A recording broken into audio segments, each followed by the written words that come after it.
میری امی اعتکاف بیٹھنا چاہتی ہیں، کیا وہ اپنے بیڈ روم میں جہاں وہ اکیلی ہی ہوتی ہیں اسی میں اعتکاف بیٹھ سکتی ہیں؟ وہ چارپائی کھڑی کر دیتی ہیں اور بیڈ نیچے بچھا لیتی ہیں. نیچے بچھانے کی شرط نہیں ہے. کیا یہ ٹھیک ہے؟ کیونکہ میں نے سنا اپنے ہی روم میں تو لائی پہ نہیں بیٹھنا چاہیے. اصل بات یہ ہے کہ مسنون اعتکاف تو مسجد میں ہوتا ہے. جیسے ازواج مطہرات نے خیمے لگائے تو مسجد ہی میں گئی. قرآن پاک میں بھی آتا ہے وَأَنْتُمْ عَاكِفُونَ فِي الْمَسَاجِدِ، اور تم اعتکاف کر رہے ہو مسجدوں میں. اس میں مرد اور عورت کی تخصیص نہیں کی گئی. سنت سے یہی چیز ثابت ہے. لیکن اس زمانے کی ظاہر ہے کہ مسجدیں محفوظ تھیں، آج ایسی چیز نہیں ہے. تو جو عورت تمنا کرے اور اس کے آس پاس کوئی مسجد بھی نہ ہو، کوئی راستہ نہ پاتی ہو، تو وہ اپنے ہی بیڈ روم میں کر سکتی ہے. اس میں بیڈ روم کے اندر الگ سے پھر پردہ لگانا شرط نہیں. ہاں اگر ایسا کمرہ ہو کہ جس میں اور لوگ بھی سونے والے ہوں اور آپ بھی ہیں تو آپ ایک کارنر میں ایک اوٹ کر لیں تو بہتر ہے. لیکن اگر اکیلا کمرہ ہے تو خالی ایک کمرے میں بیٹھے رہنے سے کوئی فرق نہیں پڑتا. آپ نیچے سونے کا تکلف نہ کریں، ہو سکتا ہے کہ ڈرافٹ سے آپ کے سر جو ہے وہ ٹھنڈا ہو جائے. آپ اس کے علاوہ بیڈ پہ بھی سو سکتے ہیں. میں نے نیت کی تھی کہ 7 سال اعتکاف بیٹھوں گی، لیکن اس سال میں نے داخلہ لے لی یہاں اور پڑھنے کا بھی ثواب ہے، تو کیا کیا جائے؟ پڑھیں. علم حاصل کرنا فرض ہے اور اعتکاف جو آپ بعد میں کر سکتی ہیں. پھر یہ کہ انہوں نے اس نیت سے کہ 7 سال اعتکاف بیٹھنے سے حج کا ثواب ہوتا ہے، ایسی کوئی بات نہیں ہے. حج کا ثواب نہیں ہوتا، لیکن چونکہ اب آپ نے نیت کر لی ہے اس لیے اس سال کو چھوڑ کر آئندہ آپ کر لیجیے. پھر اسی طرح یہ ہے کہ اگر ہم نیت کر لیتے ہیں کہ 2-3 سال اعتکاف کریں گے تاکہ اللہ تعالیٰ ہمارا یہ کام کر دیں، کیا اس سے بھی ثواب ملتا ہے یا ثواب اس بدلے میں جو کام اللہ تعالیٰ کر دیتے ہیں اس میں چلا جاتا ہے؟ اصل بات یہ ہے کہ اس طرح کی شرائط رکھنی نہیں چاہیے کہ اگر یہ ہو گیا تو اللہ تعالیٰ میں یہ کروں گی، اسی لیے اسے ناپسندیدہ کہا گیا ہے. آپ ویسے ہی اللہ کی خوشی کے لیے کریں اور اس میں دعائیں مانگے تاکہ آپ کا کام بھی ہو جائے. عورت اکیلی اعتکاف کرے گی، لیکن ایک مرتبہ حضرت ام سلمہ نے حضور صلی اللہ علیہ وسلم کے ساتھ اعتکاف کیا. ساتھ کا مطلب یہ نہیں کہ انہی کے خیمے میں کیا، الگ خیمہ تھا. ساتھ کا مطلب ہے ایک مرتبہ، یعنی جب آپ کر رہے تھے تو انہوں نے بھی کیا. ایک مسجد میں مولوی صاحب اعتکاف کے مسائل بتاتے ہوئے کہہ رہے تھے کہ عورتوں نے اگر جمعہ کا غسل کیا تو ان کا اعتکاف ٹوٹ گیا. نہیں، ایسی بات نہیں ہے. غسل خانہ میں صابن استعمال نہ کریں. ڈھونڈو کہ یہ اس کی کیا مصلحت ہے. اسلام تو سب سے زیادہ طہارت سکھاتا ہے. اگر آپ صابن نہیں استعمال کریں گے تو آپ کو نماز میں کیسے سکون ملے گا کہ آپ پاک ہیں. اب آپ کہیں گے کہ حضور تو صابن نہیں استعمال کرتے تھے، یا اس دور میں صابن نہیں تھا تو مٹی استعمال کی جاتی تھی، اور آج ہمارے گھر ماربل کے ہیں تو مٹی تو وہاں ملتی نہیں کہیں ڈھونڈے کو بھی. اس لیے اگر صابن اس کے آلٹرنیٹ مل گیا ہے تو اسی کو استعمال کر لے. مسجد میں اعتکاف والا شخص برتن یا کپڑے دھونے کے لیے ہرگز نہ جائے ورنہ اعتکاف ٹوٹ جائے گا، تو ادھر ہی دھو لے. اب یہ ہے کہ مثلاً کوئی غریب شخص ہے، اس کے پاس ایک ہی جوڑا اور شدید گرمی کا موسم ہے اور وہی پہنے 10 دن کیسے گزار سکتا ہے؟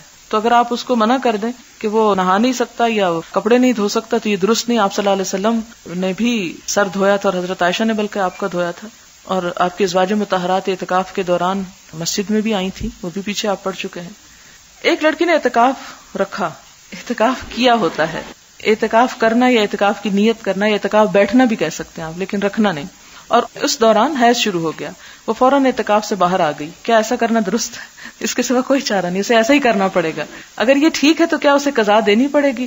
جی ہاں، ایک طرح سے وہ نظر ہو جاتی ہے نا کہ اللہ میں اس سال تیری خوشی کے لیے یہ کروں گی. وہ نیت ہو گئی، ایک ارادہ ہو گیا. تو نفل کی جب انسان نیت کر لے تو وَلْيُوفُوا نُذُورَهُمْ، اپنی نیت اور نظر کو پورا کرنا چاہیے.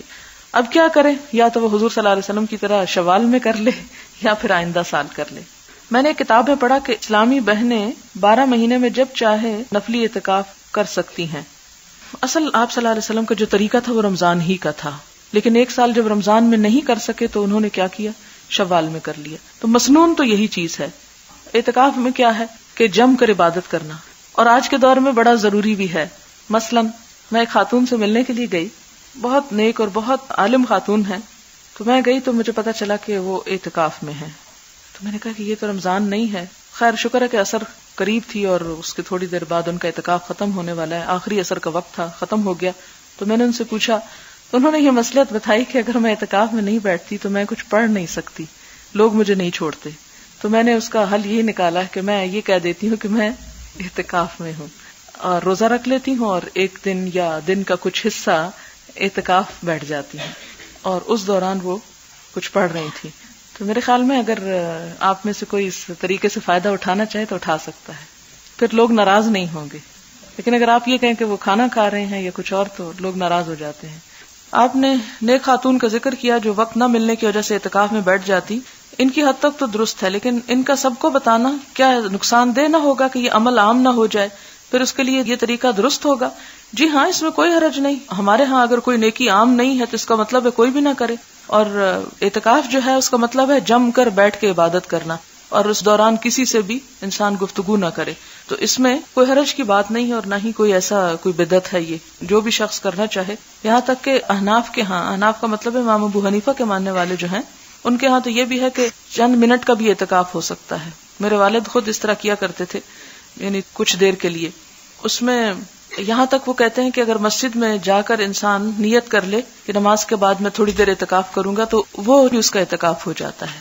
یعنی اصل جو اعتکاف کا رمضان کے ساتھ تعلق ہے اس میں ہم دیکھتے ہیں کہ آپ صلی اللہ علیہ وسلم نے رمضان ہی میں کیا، شروع میں بھی کیا، درمیان اور آخر میں، اور جب نہیں کر سکے نیت کے باوجود تو شوال میں کر لیا. لیکن اگر کوئی شخص کسی ایک خاص وقت میں ایسا کرنا چاہتا ہے تو ایک نیکی کا کام ہے، اس کو روکنا نہیں چاہیے.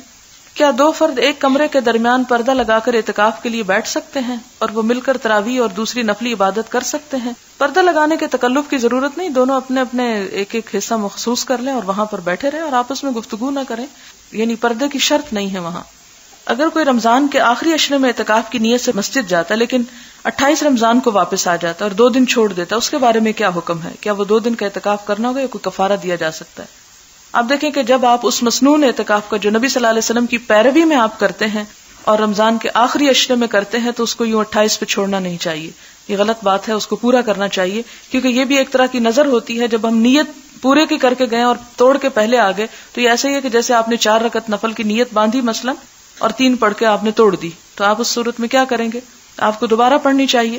اور وہ آیت بھی یاد کر لیں کہ وَلَا تَكُونُوا كَالَّتِي نَقَضَتْ غَزْلَهَا مِن بَعْدِ قُوَّةٍ أَنْكَاثًا. اس عورت کی طرح مت ہو جو اپنا سوت کاٹنے کے بعد اس کو ٹکڑے ٹکڑے کر ڈالتی ہے. تو عبادت شروع کر کے اس کو توڑ پھوڑ دینا، اس کو راستے میں چھوڑ دینا، یہ ناپسندیدہ چیز ہے. جہاں میں درس دینے جاتی ہوں وہاں کچھ لوگوں نے اعتکاف کے بارے میں سوال کیا ہے. نمبر 1، اعتکاف بیٹھنے والی عورت مجبوری کی وجہ سے گھر والوں کو سحری بنا کر دے سکتی ہے؟ بنا لے، اب کیا ہو سکتا ہے. یہ اعتکاف کی نفل عبادت کرے اور گھر والے فرض روزے چھوڑ دیں تو یہ تو نہیں ہو سکتا نا. یہ لکھتے ہیں کہ میری بیٹی BA میں پڑھتی ہے، باوجود تلقین کے نماز روزے قرآن کی طرف نہیں آتی، جبکہ دوسرے 2 بچے روزے بھی رکھتے ہیں اور نمازوں کے لیے بھی پابند ہیں. کیا اس بچی کے روزے نہ رکھنے کا فدیہ دینا ہوگا؟ جبکہ اس کا دوسرے دنوں میں گنتی پوری کرنے کا تو سوال ہی پیدا نہیں ہوتا. میں کس حد تک اس کی سرکشی کی ذمہ دار ہوں جبکہ وہ مذہب کے بارے میں کوئی بات بھی نہیں سننا چاہتی؟ اس کے والد کو بھی نماز روزے سے کوئی سروکار نہیں. بس آپ دعا کریں، بہت بڑی آزمائش ہوتی ہے ایسی بات. دعا بھی کریں، صدقہ خیرات بھی کریں. میں بعض اوقات دیکھتی ہوں کہ اللہ تعالیٰ اتنے مہربان ہیں، اتنی محبت کرتے ہیں ہم سے کہ دن میں 1 نماز بھی ہو سکتی تھی 5 دفعہ رکھی کہ اگر 1 نہیں پڑھی دوسری پڑھ لے انسان، نہیں تو تیسری پڑھ لے، ہو سکتا ہے کہ چوتھی پڑھے تو اس کے دل میں نماز کی محبت پیدا ہو جائے. پھر 1 دن نہیں 2 دن نہیں، مسلسل یہ چیز ہمارے سامنے رکھی کہ دوسرے ہمارے سامنے پڑھتے رہیں. پھر جمعے کا دن رکھا کہ اس میں خاص نماز رکھی، خاص ثواب اور خاص عبادت کا دن رکھا. پھر سال میں رمضان کا مہینہ رکھا، پھر اس میں خاص طور پر آخری عشرہ رکھا اور آخری عشرے میں طاق راتیں رکھی. تو آپ نے دیکھا ہوگا کہ بہت سے لوگ جو سارا سال کچھ نہیں کرتے یا عام دنوں کچھ نہیں کرتے، وہ جمعے کے دن کچھ نہ کچھ کر لیتے ہیں. کچھ جمعے کے دن نہیں کرتے، وہ رمضان میں پلٹ آتے ہیں. کچھ رمضان کے عام دنوں میں نہیں پلٹتے، آخری عشرے میں پلٹ آتے ہیں. کچھ ان دنوں میں نہیں پلٹتے، طاق راتوں میں، 27ویں رات میں. آپ بھی کوشش کریں کہ آپ اپنی بیٹی کو پیار سے، محبت سے ان راتوں میں سے ہی کسی رات میں یا کسی دن میں اس کو کسی ایسی مجلس، کسی ایسی محفل، کسی ایسی گیدرنگ میں جہاں اللہ کی رحمت اور فرشتوں کا سایہ ہوتا ہے لے جائیں. ہو سکتا ہے کہ دل بدل جائے، دل دھل جائے، کیونکہ دل تو اللہ کے ہاتھ میں ہے، جب چاہے جس طرف چاہے انہیں موڑ سکتا ہے. اسی لیے تو دعا کی جاتی کہ یا مقلب القلوب ثبت قلوبنا علی دینک، کہ ہمارے دلوں کو اپنے دین پر ہی جمائے رکھنا. اور ربنا لا تزغ قلوبنا بعد اذ ہدیتنا. میں یہ جب دعا پڑھتی ہوں نا کہ اللہم اجعل فی قلبی نورا، تو میں یہ دیکھتی ہوں کہ اتنی ساری نور کی باتیں ہیں اور اعظم لی نورا اعطنی نورا، سب سے پہلے قلب کی بات آئی ہے. اس لیے کہ اگر قلب درست ہے تو سب کچھ درست ہے، اگر وہ بگڑ گیا تو سب کچھ بگڑ گیا. اور باقی چیزوں کا بگاڑ ہمیں نظر آ جاتا ہے، مثلا ہاتھ میں کوئی بیماری ہے، چہرے پہ کچھ لگ گیا ہے، لیکن دل میں جب کچھ لگ جاتا ہے تو ہمیں نظر بھی نہیں آتا، وہ داغ دھبے بھی نظر نہیں آتے، وہ بھٹکنا بھی اپنا نظر نہیں آتا. تو اس لیے معلوم نہیں کس وقت اللہ تعالیٰ دل پھیر دیں. تو دعا بھی جاری رکھیں کیونکہ ماں کی دعا اللہ تعالیٰ ضرور سنتا ہے. کثرت سے دعا بھی کریں اپنے بچوں کے لیے، اور اس کے ساتھ یہ ہے کہ کنفرنٹ کرنا چھوڑ دیں، ڈانٹ ڈپٹ چھوڑ دیں، بحث کرنا چھوڑ دیں، حجت بازی ان سے چھوڑ دیں، عقل سے دلیلیں دینا چھوڑ دیں. کیونکہ جب دل ٹیڑھے ہوتے ہیں تو عقل کی دلیلیں کچھ بھی نہیں کرتی، کچھ کام نہیں آتی. اس موقع پر صرف آپ دعا اور ایسی مجلسوں یا ایسی محفلوں میں کسی نہ کسی طرح لانے کی کوشش کریں، کیونکہ وہ کہتے ہیں نا کہ ایسی مجلس میں اگر کوئی بغیر نیت کے بھی آ جاتا ہے تو وہ بھی اللہ کی رحمت سے محروم نہیں رہتا. تو انشاءاللہ اللہ تعالیٰ ضرور حالت بدلیں گے. اگر آخری روزے عصر کی نماز سے شام کی نماز تک اعتکاف بیٹھیں تو کیا پھر چاند نظر آنے پر اٹھ جائیں، جیسے اعتکاف میں چاند نظر آنے کے بعد اٹھتے ہیں؟ نہیں، اگر آپ اپنی مرضی سے بیٹھیں تو اپنی مرضی سے اٹھ جائیں، اس میں چاند کی مرضی کی ضرورت نہیں ہے. کئی برس پہلے میں نے رمضان کے شروع میں سوچا کہ اگر اللہ نے توفیق دی تو جتنے دن اس نے چاہے میں اعتکاف کروں گی. اس سال بیمار ہو گئی، پھر سوچا اگلے برس بیماری اور بڑھ گئی، ہر سال گزرتا گیا، اب بھی بیمار ہوں، کیا قضا دینی ہوگی؟ نہیں، آپ نے چونکہ شروع نہیں کیا اس لیے قضا نہیں دینی ہوگی. اللہ تعالیٰ سے دعا کرتی رہے. بچوں کو باتوں میں اللہ کی طرف راغب کرنے اور محبت کرنے کے متعلق آپ نے جو مثال دی وہ اچھی لگی. واقعی اگر مائیں ایسا کرنے لگیں تو کم از کم آنے والی ہماری نسل ہماری طرح سنی سنائی باتوں کو دین سمجھنے کی بجائے حقیقی اسلام کو آسانی سے سمجھنے لگے. اپنے بچے کی ایک بات بتانا چاہوں گی اگر آپ کو اچھی لگے. میں نے اپنے بیٹے کو بتایا کہ اللہ تعالیٰ اور محمد صلی اللہ علیہ وسلم کو بچوں سے بہت پیار ہے. اللہ تعالیٰ چاہتا ہے کہ تمام بچے پیارے پیارے کام کریں اور جنت میں جائیں، اور جنت اتنا بڑا اور خوبصورت پارک ہے کہ ڈزنی لینڈ اس کے مقابلے میں کچھ بھی نہیں. اسی طرح یہ کہ جب ہم چاہیں کہ ہمارا کوئی کام ہو جائے تو نفل پڑھ کر دعا کرنی چاہیے. اللہ تعالیٰ قبول کرتے ہیں اور ہمیں انعام بھی دیتے ہیں. بچہ لان میں کھیل رہا تھا، اس کو پانی میں ڈوبا ہوا ایک چیونٹا ملا، بظاہر بالکل مرا ہوا تھا. بچے کی محبت تھی، اس نے چیونٹے کو دھوپ میں رکھا اور نوافل شروع کر دیے. جب 6 نفل پڑھ چکا تو دیکھا کہ چیونٹا حرکت کر رہا ہے. تھوڑی دیر میں چلتا ہوا غائب ہو گیا. اس خوشی نے اس کو 5 وقت کا نمازی بنا دیا ہے.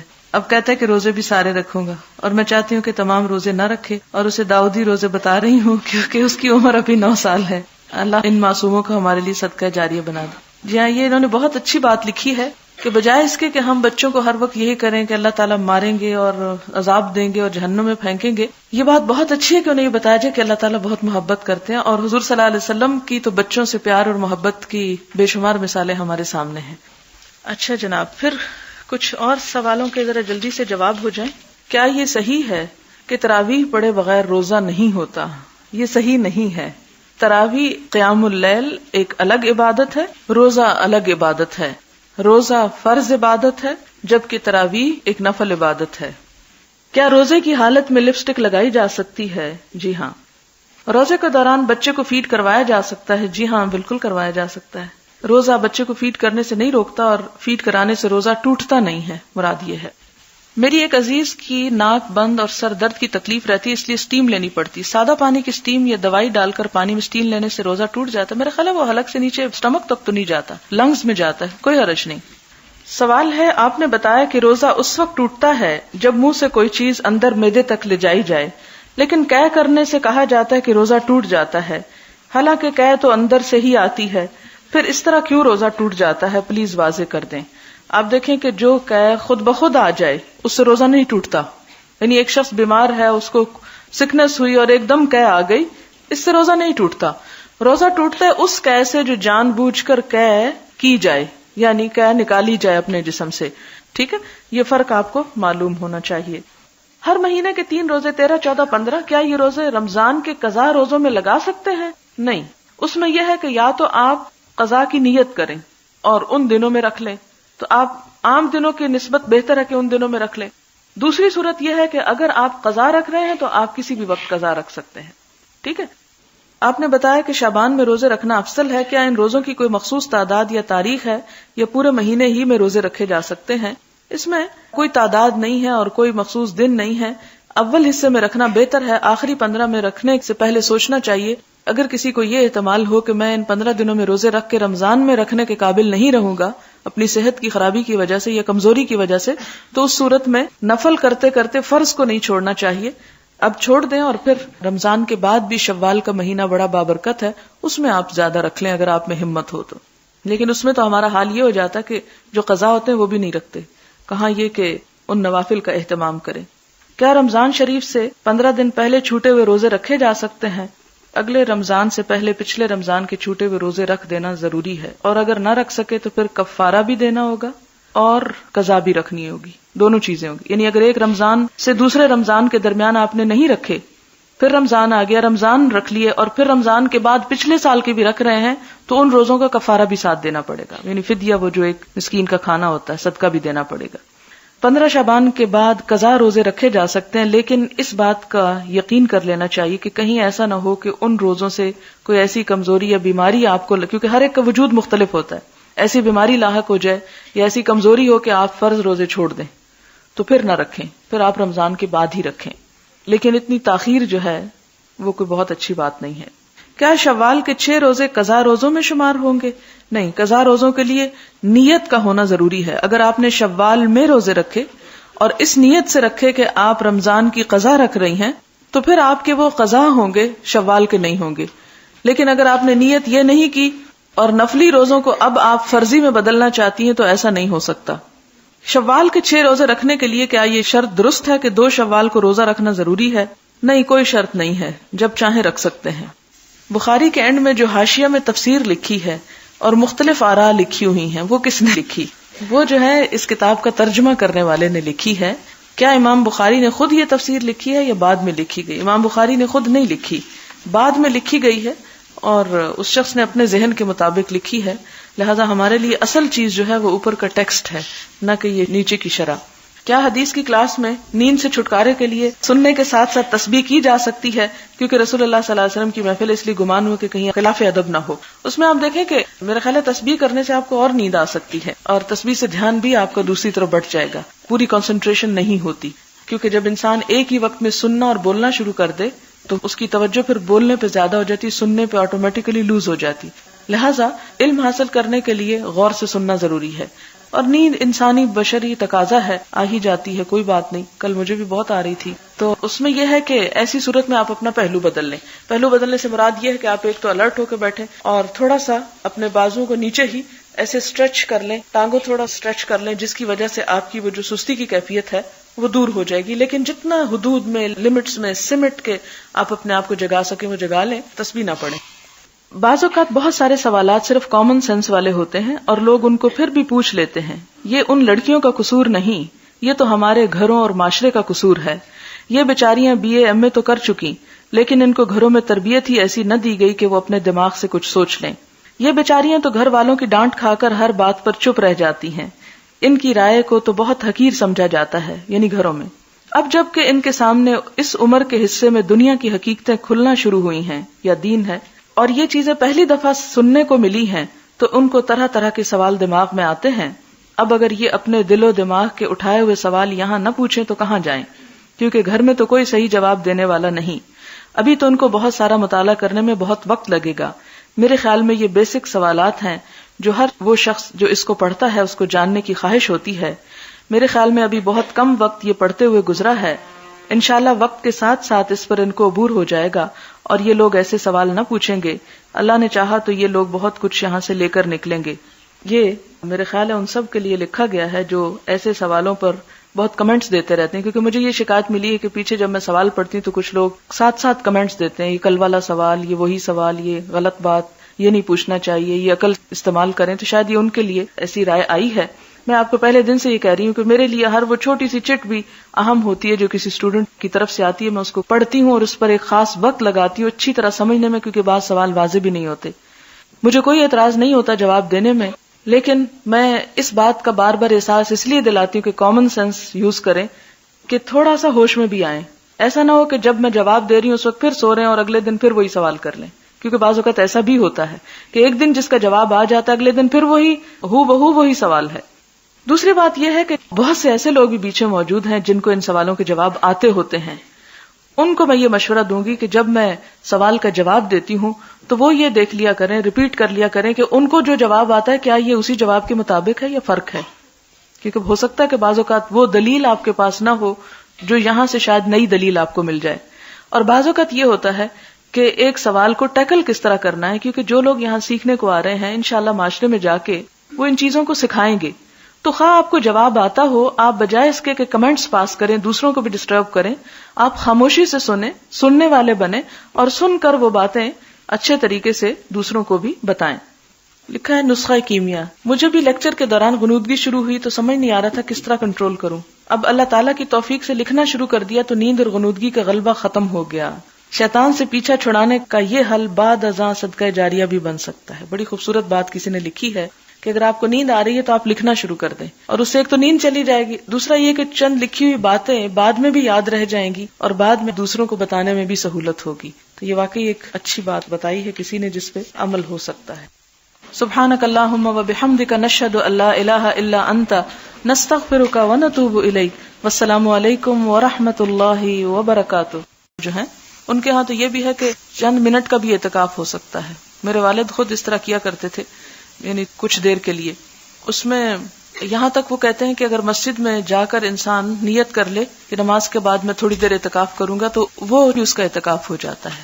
یعنی اصل جو اعتکاف کا رمضان کے ساتھ تعلق ہے اس میں ہم دیکھتے ہیں کہ آپ صلی اللہ علیہ وسلم نے رمضان ہی میں کیا، شروع میں بھی کیا، درمیان اور آخر میں، اور جب نہیں کر سکے نیت کے باوجود تو شوال میں کر لیا. لیکن اگر کوئی شخص کسی ایک خاص وقت میں ایسا کرنا چاہتا ہے تو ایک نیکی کا کام ہے، اس کو روکنا نہیں چاہیے. کیا دو فرد ایک کمرے کے درمیان پردہ لگا کر اعتکاف کے لیے بیٹھ سکتے ہیں اور وہ مل کر تراویح اور دوسری نفلی عبادت کر سکتے ہیں؟ پردہ لگانے کے تکلف کی ضرورت نہیں، دونوں اپنے اپنے ایک ایک حصہ مخصوص کر لیں اور وہاں پر بیٹھے رہیں اور آپس میں گفتگو نہ کریں. یعنی پردے کی شرط نہیں ہے وہاں. اگر کوئی رمضان کے آخری عشرے میں اعتکاف کی نیت سے مسجد جاتا ہے لیکن 28 رمضان کو واپس آ جاتا ہے اور 2 دن چھوڑ دیتا ہے، اس کے بارے میں کیا حکم ہے؟ کیا وہ 2 دن کا اعتکاف کرنا ہوگا یا کوئی کفارہ دیا جا سکتا ہے؟ آپ دیکھیں کہ جب آپ اس مسنون اعتکاف کا جو نبی صلی اللہ علیہ وسلم کی پیروی میں آپ کرتے ہیں اور رمضان کے آخری عشرے میں کرتے ہیں تو اس کو یوں 28 پہ چھوڑنا نہیں چاہیے. یہ غلط بات ہے، اس کو پورا کرنا چاہیے، کیونکہ یہ بھی ایک طرح کی نظر ہوتی ہے. جب ہم نیت پورے کی کر کے گئے اور توڑ کے پہلے آ گئے تو یہ ایسا ہی ہے کہ جیسے آپ نے 4 رکعت نفل کی نیت باندھی مثلا اور 3 پڑھ کے آپ نے توڑ دی، تو آپ اس صورت میں کیا کریں گے؟ آپ کو دوبارہ پڑھنی چاہیے اور وہ آیت بھی یاد کر لیں کہ وَلَا تَكُونُوا كَالَّتِي نَقَضَتْ غَزْلَهَا مِن بَعْدِ قُوَّةٍ أَنْكَاثًا. اس عورت کی طرح مت ہو جو اپنا سوت کاٹنے کے بعد اس کو ٹکڑے ٹکڑے کر ڈالتی ہے.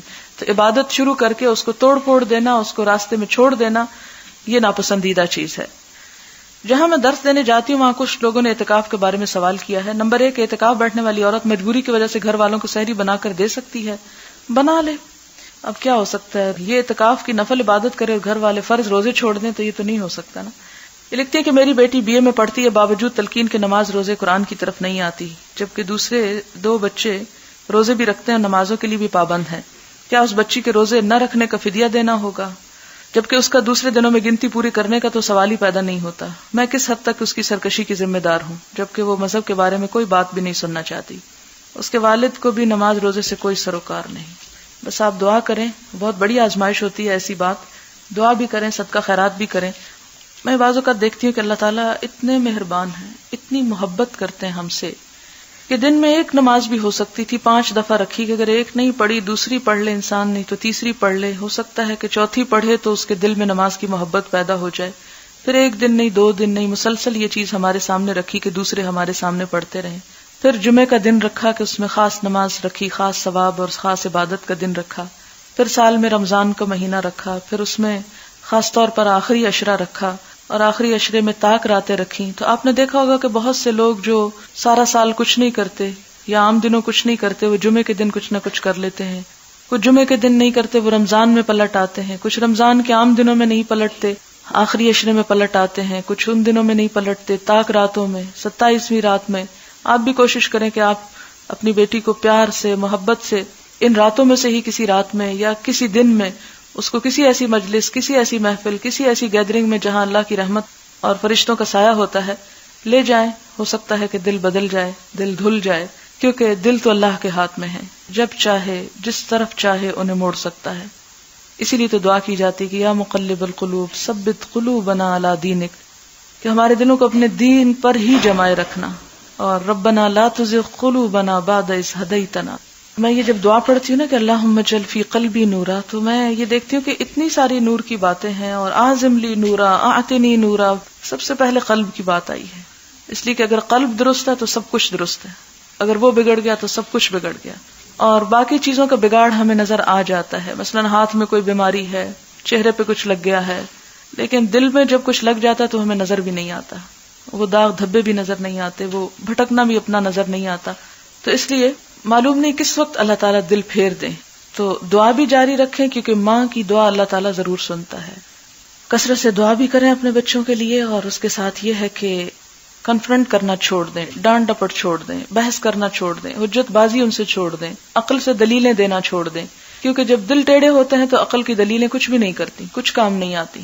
اس موقع پر صرف آپ دعا اور ایسی مجلسوں یا ایسی محفلوں میں کسی نہ کسی طرح لانے کی کوشش کریں، کیونکہ وہ کہتے ہیں نا کہ ایسی مجلس میں اگر کوئی بغیر نیت کے بھی آ جاتا ہے تو وہ بھی اللہ کی رحمت سے محروم نہیں رہتا. تو انشاءاللہ اللہ تعالیٰ ضرور حالت بدلیں گے. اگر آخری روزے عصر کی نماز سے شام کی نماز تک اعتکاف بیٹھیں تو کیا پھر چاند نظر آنے پر اٹھ جائیں، جیسے اعتکاف میں چاند نظر آنے کے بعد اٹھتے ہیں؟ نہیں، اگر آپ اپنی مرضی سے بیٹھیں تو اپنی مرضی سے اٹھ جائیں، اس میں چاند کی مرضی کی ضرورت نہیں ہے.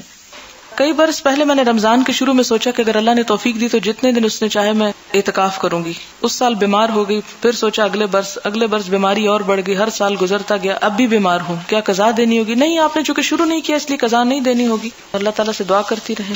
بچوں کو باتوں میں اللہ کی طرف راغب کرنے اور محبت کرنے کے متعلق آپ نے جو مثال دی وہ اچھی لگی. واقعی اگر مائیں ایسا کرنے لگیں تو کم از کم آنے والی ہماری نسل ہماری طرح سنی سنائی باتوں کو دین سمجھنے کی بجائے حقیقی اسلام کو آسانی سے سمجھنے لگے. اپنے بچے کی ایک بات بتانا چاہوں گی اگر آپ کو اچھی لگے. میں نے اپنے بیٹے کو بتایا کہ اللہ تعالیٰ اور محمد صلی اللہ علیہ وسلم کو بچوں سے بہت پیار ہے. اللہ تعالیٰ چاہتا ہے کہ تمام بچے پیارے پیارے کام کریں اور جنت میں جائیں، اور جنت اتنا بڑا اور خوبصورت پارک ہے کہ ڈزنی لینڈ اس کے مقابلے میں کچھ بھی نہیں. اسی طرح یہ کہ جب ہم چاہیں کہ ہمارا کوئی کام ہو جائے تو نفل پڑھ کر دعا کرنی چاہیے. اللہ تعالیٰ قبول کرتے ہیں اور ہمیں انعام بھی دیتے ہیں. بچہ لان میں کھیل رہا تھا، اس کو پانی میں ڈوبا ہوا ایک چیونٹا ملا، بظاہر بالکل مرا ہوا تھا. بچے کی محبت تھی، اس نے چیونٹے کو دھوپ میں رکھا اور نوافل شروع کر دیے. جب 6 نفل پڑھ چکا تو دیکھا کہ چیونٹا حرکت کر رہا ہے. تھوڑی دیر میں چلتا ہوا غائب ہو گیا. اس خوشی نے اس کو 5 وقت کا نمازی بنا دیا ہے. اب کہتا ہے کہ روزے بھی سارے رکھوں گا، اور میں چاہتی ہوں کہ تمام روزے نہ رکھے، اور اسے داؤدی روزے بتا رہی ہوں کیونکہ اس کی عمر ابھی 9 سال ہے. اللہ ان معصوموں کو ہمارے لیے صدقہ جاریہ بنا دے. جی ہاں، یہ انہوں نے بہت اچھی بات لکھی ہے کہ بجائے اس کے کہ ہم بچوں کو ہر وقت یہی کریں کہ اللہ تعالیٰ ماریں گے اور عذاب دیں گے اور جہنم میں پھینکیں گے، یہ بات بہت اچھی ہے کہ انہیں یہ بتایا جائے کہ اللہ تعالیٰ بہت محبت کرتے ہیں. اور حضور صلی اللہ علیہ وسلم کی تو بچوں سے پیار اور محبت کی بے شمار مثالیں ہمارے سامنے ہیں. اچھا جناب، پھر کچھ اور سوالوں کے ذرا جلدی سے جواب ہو جائیں. کیا یہ صحیح ہے کہ تراویح پڑھے بغیر روزہ نہیں ہوتا؟ یہ صحیح نہیں ہے. تراویح قیام اللیل ایک الگ عبادت ہے، روزہ الگ عبادت ہے. روزہ فرض عبادت ہے جبکہ تراویح ایک نفل عبادت ہے. کیا روزے کی حالت میں لپسٹک لگائی جا سکتی ہے؟ جی ہاں. روزے کے دوران بچے کو فیڈ کروایا جا سکتا ہے؟ جی ہاں، بالکل کروایا جا سکتا ہے. روزہ بچے کو فیڈ کرنے سے نہیں روکتا، اور فیڈ کرانے سے روزہ ٹوٹتا نہیں ہے، مراد یہ ہے. میری ایک عزیز کی ناک بند اور سر درد کی تکلیف رہتی ہے، اس لیے سٹیم لینی پڑتی. سادہ پانی کی سٹیم یا دوائی ڈال کر پانی میں سٹیم لینے سے روزہ ٹوٹ جاتا ہے؟ میرا خیال ہے وہ حلق سے نیچے سٹمک تک تو نہیں جاتا، لنگز میں جاتا ہے، کوئی حرج نہیں. سوال ہے، آپ نے بتایا کہ روزہ اس وقت ٹوٹتا ہے جب منہ سے کوئی چیز اندر معدے تک لے جائی جائے، لیکن قے کرنے سے کہا جاتا ہے کہ روزہ ٹوٹ جاتا ہے، حالانکہ قے تو اندر سے ہی آتی ہے. پھر اس طرح کیوں روزہ ٹوٹ جاتا ہے؟ پلیز واضح کر دیں. آپ دیکھیں کہ جو قے خود بخود آ جائے اس سے روزہ نہیں ٹوٹتا. یعنی ایک شخص بیمار ہے، اس کو سکنس ہوئی اور ایک دم قے آ گئی، اس سے روزہ نہیں ٹوٹتا. روزہ ٹوٹتا ہے اس قے سے جو جان بوجھ کر قے کی جائے، یعنی قے نکالی جائے اپنے جسم سے. ٹھیک ہے، یہ فرق آپ کو معلوم ہونا چاہیے. ہر مہینے کے 3 روزے 13, 14, 15 کیا یہ روزے رمضان کے قضا روزوں میں لگا سکتے ہیں؟ نہیں.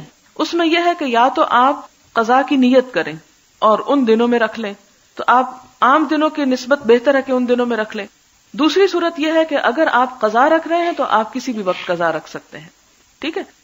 آپ نے بتایا کہ شعبان میں روزے رکھنا افضل ہے. کیا ان روزوں کی کوئی مخصوص تعداد یا تاریخ ہے یا پورے مہینے ہی میں روزے رکھے جا سکتے ہیں؟ اس میں کوئی تعداد نہیں ہے اور کوئی مخصوص دن نہیں ہے. اول حصے میں رکھنا بہتر ہے، آخری 15 میں رکھنے سے پہلے سوچنا چاہیے. اگر کسی کو یہ احتمال ہو کہ میں ان 15 دنوں میں روزے رکھ کے رمضان میں رکھنے کے قابل نہیں رہوں گا اپنی صحت کی خرابی کی وجہ سے یا کمزوری کی وجہ سے، تو اس صورت میں نفل کرتے کرتے فرض کو نہیں چھوڑنا چاہیے. اب چھوڑ دیں، اور پھر رمضان کے بعد بھی شوال کا مہینہ بڑا بابرکت ہے، اس میں آپ زیادہ رکھ لیں اگر آپ میں ہمت ہو تو. لیکن اس میں تو ہمارا حال یہ ہو جاتا کہ جو قضا ہوتے ہیں وہ بھی نہیں رکھتے، کہاں یہ کہ ان نوافل کا اہتمام کریں. کیا رمضان شریف سے 15 دن پہلے چھوٹے ہوئے روزے رکھے جا سکتے ہیں؟ اگلے رمضان سے پہلے پچھلے رمضان کے چھوٹے ہوئے روزے رکھ دینا ضروری ہے، اور اگر نہ رکھ سکے تو پھر کفارہ بھی دینا ہوگا اور قضا بھی رکھنی ہوگی. دونوں چیزیں ہوگی. یعنی اگر ایک رمضان سے دوسرے رمضان کے درمیان آپ نے نہیں رکھے پھر رمضان آ گیا، رمضان رکھ لیے، اور پھر رمضان کے بعد پچھلے سال کے بھی رکھ رہے ہیں تو ان روزوں کا کفارہ بھی ساتھ دینا پڑے گا، یعنی فدیہ، وہ جو ایک مسکین کا کھانا ہوتا ہے، صدقہ بھی دینا پڑے گا۔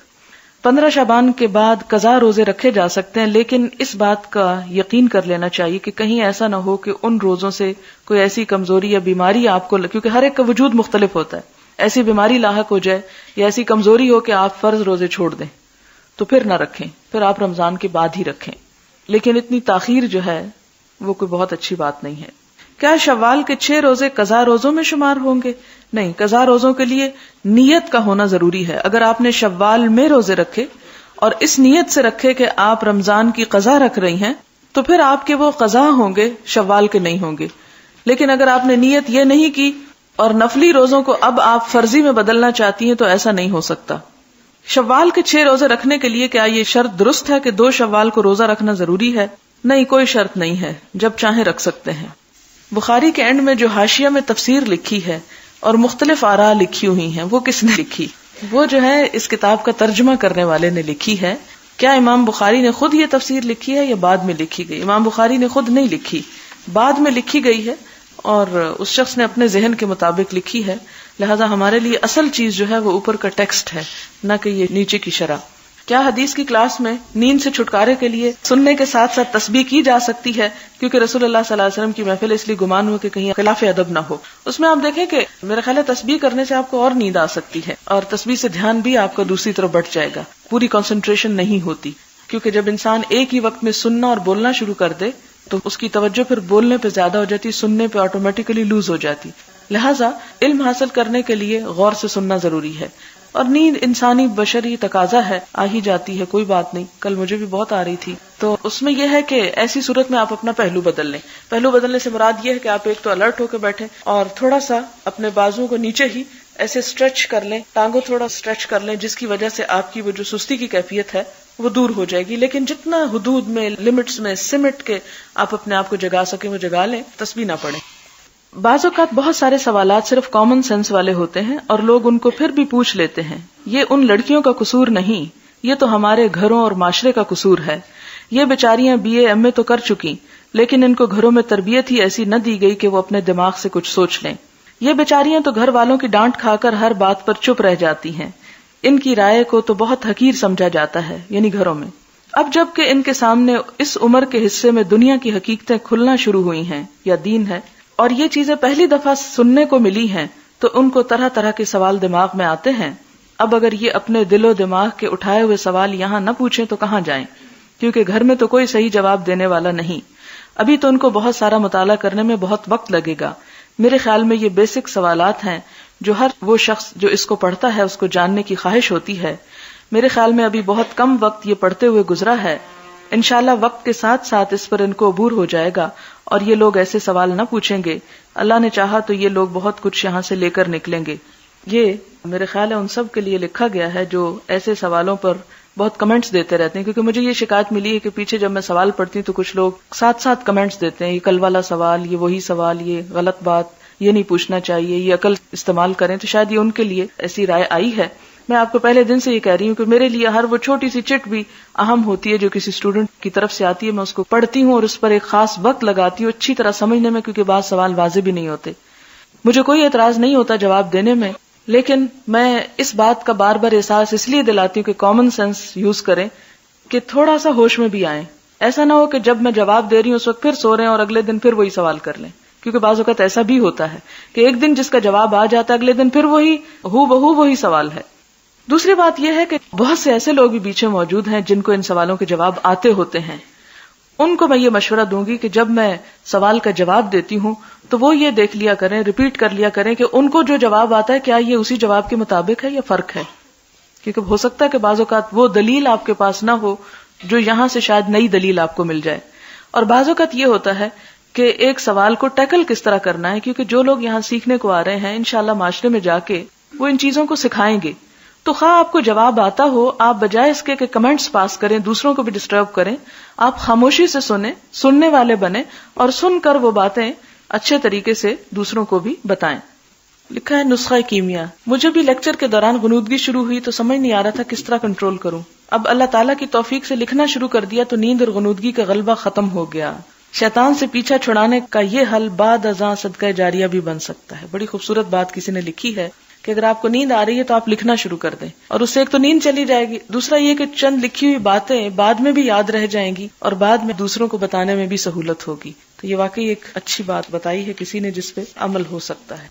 سبحانک اللہم و بحمدک نشہد ان لا الہ الا انت نستغفرک و نتوب الیک. والسلام علیکم ورحمۃ اللہ وبرکاتہ.